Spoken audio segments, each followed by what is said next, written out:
first interviewed my next guest in 1991. Before then, he was best known as a popular BBC sports presenter, but by the time he'd appeared on Wogan, his life had taken a dramatic change. Have a look at this. So evil has been in control of the planet for 12,000 years? It has been the dominating force. Evil's not the right word, it is imbalance. But it has been increasingly in control. As I repeat, survey the world, ladies and gentlemen. Is the force of love in control of this world, guiding this planet at this time? Of course not. The negativity, the thoughts that I'm talking about that are very destructive, are pouring out of this planet let me every interrupt day. you. Was it a great shock for you to discover this at 38? Well, I think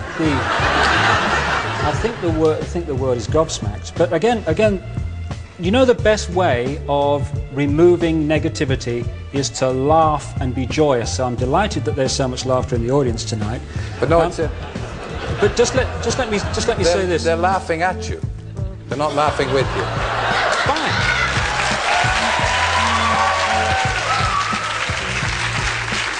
I didn't mean that to be hurtful. Terry. I don't want you to misinterpret it. They're not laughing in sympathy with you. So while 15 years ago he was ridiculed for his prophecies about natural disasters around the world, and now he has a controversial new view about who really is running the world. I'm delighted that he's agreed to come back. David Icke.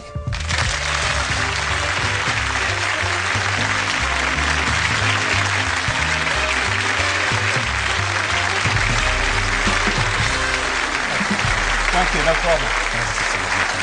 Thank you. Now, again, when I see that, I'm slightly embarrassed by it because I thought I was a bit sharp with that comment. So, and at the time I said I didn't mean it to embarrass you. So, that interview at the time, it changed everything for you, didn't it? Well, it changed everything in the sense of I couldn't walk down any street in Britain without being laughed at by most of the people. Going in a pub, there was uproar. A comedian only had to say my name to get a laugh. And what that does is it reveals to you the level of immaturity that passes for adulthood in this country, whereby clearly a guy was going through an incredible experience. And instead of being mature and saying, why is this guy gone from being this, what you would call straight, normal television presenter, to how he is now? This is interesting. What's happening here? Instead, and I heard the ripples of laughter 16 years on when my name was mentioned, people just laughed. But the other, which gave me a real insight, especially given what I'm doing now in my books, about how easy it is for the few to control the many. Because the many, you know, we laugh at sheep because sheep just follow the one in front. Ah, stupid sheep. We humans have out-sheeped the sheep because at least the sheep need a sheepdog to keep them in line. Humans keep each other in line. And they do it by ridiculing or condemning anyone who commits the crime, because that's what it's become, of being different. I had a choice, Terry, at that point. I could have ended up faced with that scale of ridicule and ended up shaking in the corner. Or I could have said, as I did, laugh, condemn, I don't give a damn. This is me. And if you don't like me, well, that's bad news, because this is the only me there is. And I refuse to conform and be bowed by the ridicule. And what it does, Terry, when you step out of the little box of what will other people think, how do I put this in a way that people won't think I'm crazy, you then realize how small a box you've actually been living in. But you do understand that, and I know you do, that you did make yourself a target because what you were saying was outlandish. It was, by normal standards, outlandish and outrageous, very intense. Just have a look at this.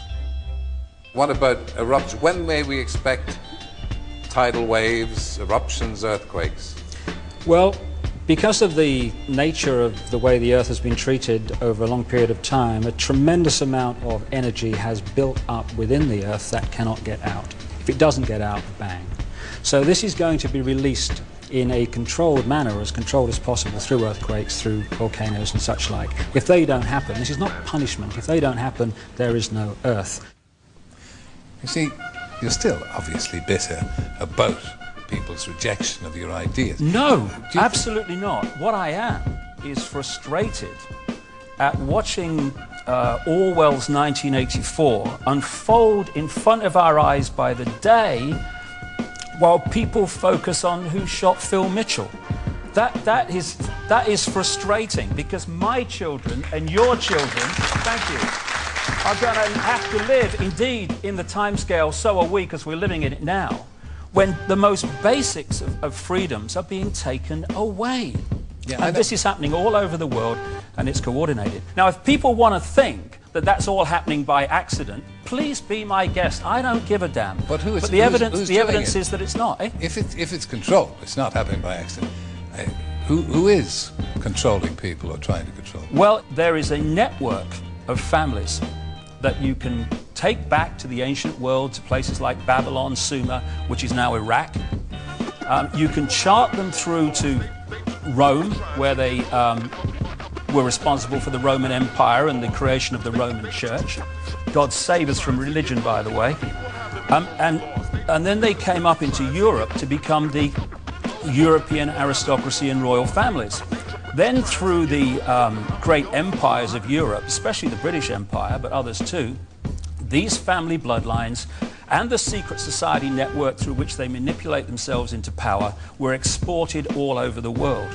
And then when the point came where the European colonial powers appeared to give independence to these countries, that was only on the surface. What actually happened was the family bloodlines and the secret society network through which they manipulate was left out in these former colonies, and they've gone on controlling them ever since. So what you have is a hidden hand where events are manipulated, like 9/11, which not just me, but endless other researchers now around the world have taken apart the official story.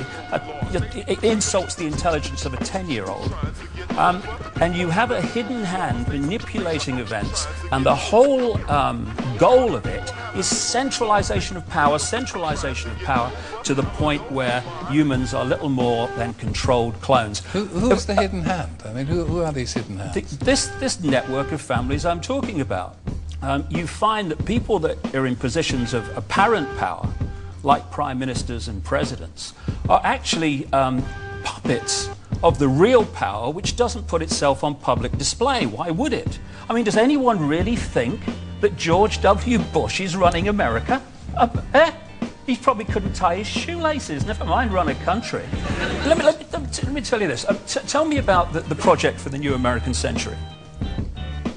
Tell me about it. I know nothing about it. Exactly. Well, let me tell you then something that you should know about. And this is written down.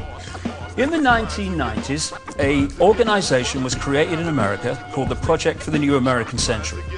The people who created it were the people that have run the Bush administration from the moment it came to power. In the year 2000, in September, the Project for the New American Century produced a report, a document, calling for a series of conquests of countries, one of which was Iraq. It actually says in the document, words to the effect of, we must use the excuse of Saddam Hussein to go into Iraq. But look, can I interrupt? No, hold a second. No, but honestly, no. Honestly, you see this? See, but this is the thing, Terry, you see. No, but honestly. You say to me... America is an open society, isn't it? Oh, please. It's not an open society. I've got some seafront property in Birmingham, Terry, you might like to buy, mate, honestly. Please. David. And they say I'm crazy and weird. America is an open society, my Well, God. I thought in my innocence that most Americans would know what was going on in America. Oh, God. But it's all, you know it all, and... Oh, see, you talked about cheap jibes. That's a cheap jibe. No, I'm not claiming I know it all. I'm saying that I've been to 40 countries. I've spent enormous amount of time in America talking to people who do know what's going on, victims of what's going on, and I'm passing this over to people. But now, don't... Yeah, sure. But you see how preposterous it is? What, the fact that you think America's an open society? No. Absolutely ludicrous, Terry. I've never heard anything so stupid in your life. Okay. Thank you, ladies and gentlemen. David Icke, thank you. Good luck with your mission. Pleasure. Thank you.